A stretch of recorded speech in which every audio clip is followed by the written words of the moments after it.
Bonjour, je me présente, je suis Yolande, donc la fondatrice d'Elite News Thérapie. Je vous présente Fabrice Lecoq, qui est énergéticien.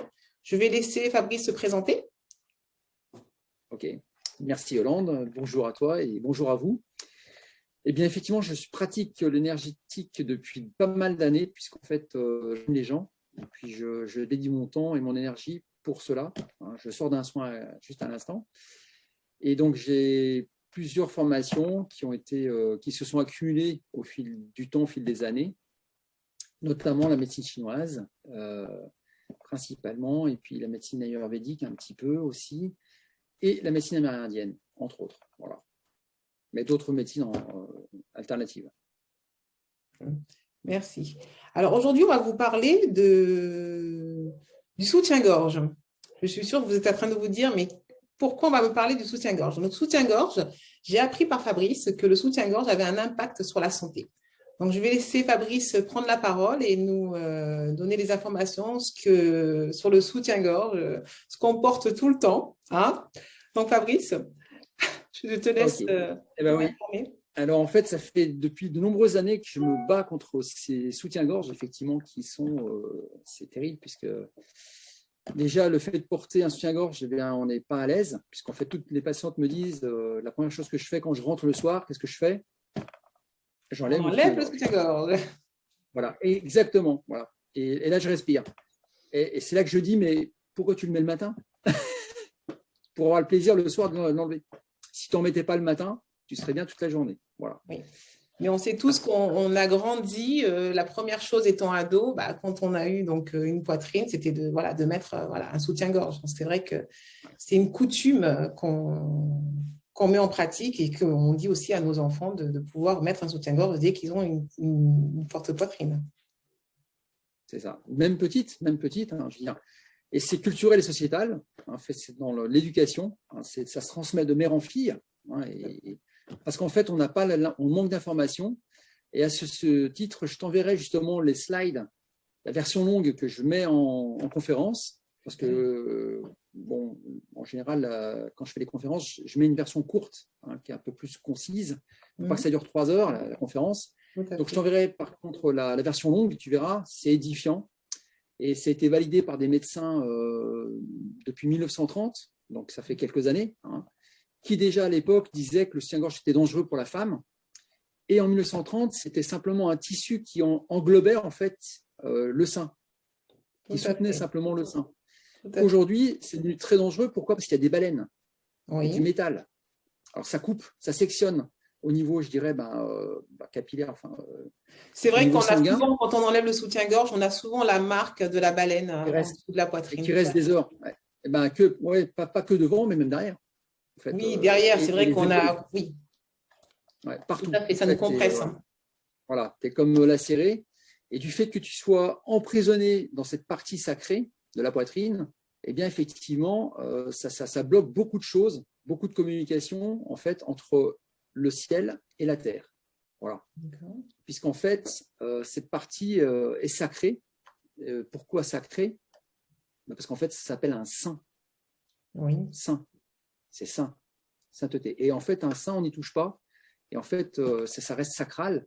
Donc, effectivement, il ne faut surtout pas enfermer, emprisonner cette partie-là. Alors après, je peux développer plus profondément, plus précisément sur l'énergétique, médecine chinoise et autres. Voilà. Mais l'impact que ça peut avoir sur notre santé, parce que comme tout à l'heure tu disais par rapport à la baleine, ça peut avoir quoi comme impact sur notre santé de porter un soutien-gorge? Alors, ça coupe déjà la circulation du sang, hein, les retours. Donc, c'est pour ça qu'il y a des marques. Hein. C'est pendant des heures, en fait. Du reste, il y a un médecin qui a fait des statistiques là-dessus, et en fait, qui a une feuille et qui donne 1 heure de soutien-gorge, tant de risque, tant de pourcentage de cancer du sein. 2 heures, tac, tac, tac. Voilà. Donc, quand tu penses que chaque femme aujourd'hui reste avec un soutien-gorge 7 heures, 8 heures, 10 heures, 12 heures, ça dépend, ça devient dramatique et grave, et automatiquement, c'est pour ça qu'il y a une recrudescence de cancer du sein depuis plus de 10 ans. Voilà. Chez des jeunes filles maintenant aussi. D'accord. Donc, peut-être il est mieux de porter donc, les soutiens-gorge sans baleine. Sans baleine, Moi, je préconise plus pour des femmes qui ont des poitrines assez fortes, soit une brassière, comme au Canada, les femmes portent des brassières, ou alors un bandeau. Voilà. D'accord. Qui reste moins oppressant qu'un soutien-gorge. D'accord, ok. Bon, bah comme ça. Maintenant, ou sinon, ne pas porter de soutien-gorge. C'est encore mieux, puisqu'en fait, là, il n'y a pas aucune, je dirais, problématique, parce qu'en fait, on peut respirer, et en plus, on a une très belle poitrine au fil des années, qui ne va pas s'affaisser, qui ne va pas tomber. Paradoxalement, ce qu'on pourrait croire, on me dit, ouais, mets un soutien-gorge parce que ta poitrine va tomber, mais non. C'est vrai que ça maintient, on se dit Bien que sûr. ça maintient la poitrine, en effet. Mais logiquement, quand on marche sans soutien-gorge, les seins ont un mouvement naturel, puisqu'ils bougent. Et ils sont maintenus, ils sont automatiquement, les muscles, en fait, les tenseurs sont toujours en action. Que là, avec le soutien-gorge, la poitrine ne bouge plus du tout. Oui. Et même si tu cours, voilà, ça ne bouge pas. Par contre, quand on fait du sport, je préconise plutôt, je dis aux femmes, mettez un soutien-gorge de sport, croisé, donc avec des grandes bandes derrière, dans le dos, qui maintient bien ta poitrine, parce que là, si tu sautes, tu cours, tu fais des choses où tu as les seins qui ballottent, il ne faut pas les abîmer. Voilà, c'est ça. C'est un peu gênant en plus pour une femme. Quand En plus, voilà, c'est pas, voilà, je veux dire, ça ne va pas être agréable, en fait, sûrement. Et puis, au niveau de la peau, voilà, c'est aussi compliqué de… Donc là, il vaut mieux, effectivement, un soutien-gorge qui maintienne bien la poitrine et les seins. Merci beaucoup, Fabrice. Au moins, comme ça, maintenant, on sait qu'on va faire de sorte à ne plus porter de soutien-gorge. Mais moi, en tout cas, maintenant, je vais faire le nécessaire pour changer quand même mes habitudes. Et j'ai une fille de 15 ans et elle commence à porter le soutien-gorge. Donc maintenant, par rapport à ce que tu viens de me dire, je vais faire de sorte qu'elle porte plus de brassières que des soutiens-gorge à baleine. C'est ça. Et puis, tu lui montreras le slide que je vais t'envoyer. C'est pas moi qui l'ai fait. C'était des médecins, des scientifiques, des chercheurs. Et en fait, tu verras la résultante de ça. C'est assez effroyable. C'est un petit peu le même principe que les Asiatiques, en fait, les femmes asiatiques, à qui on met des petites chaussures. On les force à mettre des petites chaussures. C'est vrai. Et après, elles ont des petits pieds, en fait. Voilà. Là, le problème, c'est la même chose, parce qu'en fait, on enferme la femme, on l'empêche de parler, puisqu'en fait, ça bloque le chakra de la gorge, de la communication, le soutien-gorge. D'accord.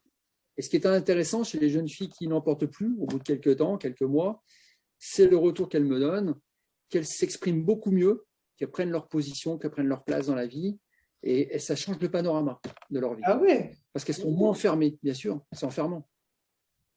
On n'imagine pas, voilà, c'est tellement rentré dans les mœurs, en fait, cette histoire de soutien-gorge, que voilà, c'est naturel chez une femme, elle s'habille le matin, elle met une culotte et un soutien-gorge, quoi. C'est ça, c'est ça. Tout à fait. Donc voilà, mais c'est anti-naturel, en fait, ça c'est sûr. Oui. Bon, bah, j'espère que grâce à cette vidéo, il y aura beaucoup de femmes qui vont porter moins de soutien-gorge avec des baleines, plus de brassières, plus de bandeaux, ou sinon, bah, plus de soutien-gorge. Hein. Encore mieux. Et sur YouTube, il y a beaucoup de jeunes filles qui postent justement le fait que ça fait 3 mois que je porte plus soutien-gorge, ça fait 6 mois, ma vie a changé, je me sens mieux. Voilà. Il y a des choses qui… c'est très intéressant d'aller sur YouTube. Parce qu'il y a de plus en plus de jeunes filles, jeunes femmes qui sont maintenant, même des femmes de 50 ans et plus, qui disent j'ai une amie par exemple qui a 60 ans, elle a des gros seins. Et quand je vais commencer les premiers soins, je vais expliquer, je vais parler. Elle m'a dit c'est génial, à partir de maintenant, je ne mets plus de soutien-gorge. Pourtant, elle a une poitrine plutôt forte. Et quelques mois après, je fais un soin, puis elle me dit t'as vu ma poitrine comme elle est belle? Et puis je dis oui, effectivement, je la sens plus tendue. Elle me dit ouais, depuis que voilà, je ne mets plus de soutien-gorge et je me masse les seins tous les jours. Très important de se masser les seins, justement, pour diffuser l'énergie qui sont bloquées dans les seins à cause du soutien-gorge. Ouais. Et bien, justement, il faut se masser 9 fois un sein dans un sens et 9 fois dans l'autre, tous les jours. C'est un minimum. Voilà. Donc, avec ces petits exercices quotidiens, avec le fait de ne plus en porter, eh bien, même elle, qui est près de 60 ans, qui a une poitrine très très belle et qui reprend en fait une tonicité qu'elle avait perdue puisqu'en fait ses seins commençaient à tomber, à s'affaisser avec des années de soutien-gorge bien évidemment parce qu'elle a commencé aussi petite. Et après, ça dépend de la peau de chaque femme, ça dépend il y a beaucoup de choses. C'est ça.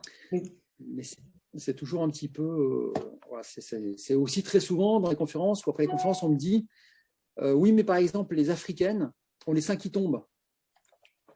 Je ne sais pas si tu as entendu ça, ce genre de choses. Si, on l'entend souvent, on l'entend très souvent.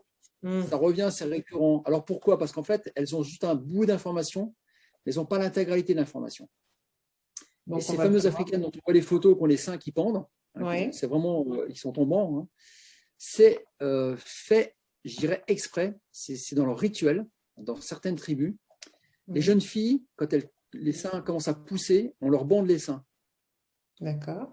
Et il y a une raison pratique qui est toute simple, mais qui est logique une fois de plus, parce que ces jeunes filles vont devenir des mamans rapidement, très jeunes, puisqu'elles sont, il n'y a pas de pilule, il n'y a pas de, voilà, il n'y a pas de, à ce niveau-là, c'est la nature qui est plus forte.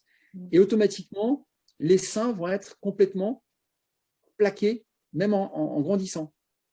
Ce qui veut dire qu'en fait, le mamelon et le téton sera en bas. Ah oui, en effet, oui. La raison est très simple. Voilà, au lieu qu'il soit devant, au centre, il va être tombant. Plus affaissé. Absolument. Et la raison est simple, c'est qu'en fait, elles ont toujours un bébé dans leur devant. En fait, elles bossent la journée, elles ont le bébé qui tète. Et le bébé, pour ne pas chercher, se tendre le cou, à chercher le sein, le mamelon en hauteur, eh ben, il est à portée de bouche. C'est ça. Donc, c'est naturel, c'est logique. Voilà. Alors, soit elles l'ont devant, soit elles l'ont derrière. Et je veux dire, voilà, c'est pour ça qu'en fait, la forme du sein est tombante parce qu'en fait, il était bandé pendant des années, étant jeune, voilà, pendant la période, on va dire, pubère et même après. Quoi. Voilà. Merci pour l'info, Fabrice. Je ne savais pas. Voilà. Super. Voilà, maintenant vous savez tout sur la poitrine et surtout sur le soutien-gorge. C'est surtout ça. Ouais. Ouais. Ce qui est dangereux, en fait, c'est surtout les coussins qui ont les soutiens-gorge. Comme les jeunes filles qui ont des petits seins, achètent des soutiens-gorge. Voilà, il y a des petits, en fait, rembourrés. Ouais. Voilà. Et ça, la problématique, c'est que ça chauffe le sein d'1 degré, 1,5 degré. D'accord. Et c'est ça qui est perturbateur. Oui. Parce qu'en fait, le corps n'aime pas les différentes températures. Au même titre que le cerveau n'aime pas quand on met le téléphone à l'oreille, parce que ça fait chauffer le cerveau 1 degré, 1,5 degré, pareil que le soutien-gorge. Et là, c'est la même chose que comme si on avait deux téléphones toute la journée sur les seins. Et voilà. Il y a beaucoup de choses comme ça qui sont physiologiques et biologiques, mais qu'on n'explique pas et qu'on n'imagine même pas. Et après, les matériaux, parce qu'en fait, souvent, ces soutiens-gorge viennent de Chine, très souvent, fabriqués en Chine, avec des bains. On ne connaît pas l'origine des bains. Et par contre, le bain, on a ça sur sa peau, sur son cœur toute la journée. Et ça chauffe. Voilà, c'est toutes ces problématiques. Mais il y a encore beaucoup de choses, je pourrais vous expliquer par la suite, pour celles qui s'intéressent. Je suis ouvert et avec grand plaisir.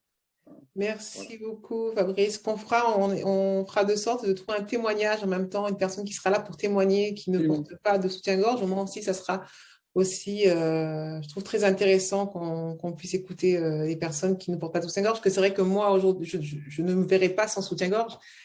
J'ai tellement eu l'habitude de toujours porter ce soutien-gorge-là qui maintient la poitrine. Donc, c'est vrai que j'aimerais bien entendre un témoignage d'une personne qui ne porte pas de soutien-gorge, entendre vraiment les bienfaits que ça peut faire. Et comme tu disais, par rapport au chakra de la gorge, de voir, voilà, ça, c'est vraiment important. Mais bon, j'essaierai quand même une journée. J'espère que je ne serai pas gênée parce qu'on sait très bien que quand on ne porte pas de soutien-gorge, ce qui se passe. Mais bon, j'essaierai une journée. Mais tu verras qu'en fait, celles qui n'en portent plus quelques jours, après, ont du mal à revenir. Ouais, j'imagine. Parce qu'elles ne sont pas bien. Ouais. C'est comme tout, en fait. J'imagine. Mais c'est logique, c'est voilà, à tester. Merci beaucoup, Fabrice. Donc, Merci, vous trouverez à la fin de la vidéo les coordonnées de Fabrice Lecoq. Donc, je vous mettrai toutes les informations. Vous pouvez le contacter si vous souhaitez avoir un soin. Vous aurez aussi ses contacts où il vit, parce que c'est vrai qu'il peut faire des soins à distance, mais aussi, il peut vous prendre aussi en rendez-vous. Donc, vous trouverez toutes ces informations-là sur la fin de la vidéo. Merci Fabrice. Vous reverrez Fabrice sur d'autres sujets, hein. Donc là, c'est que les débuts. Merci beaucoup à toi. Avec grand plaisir. À très bientôt. À très Merci beaucoup. bientôt. Merci. Au revoir. Au revoir.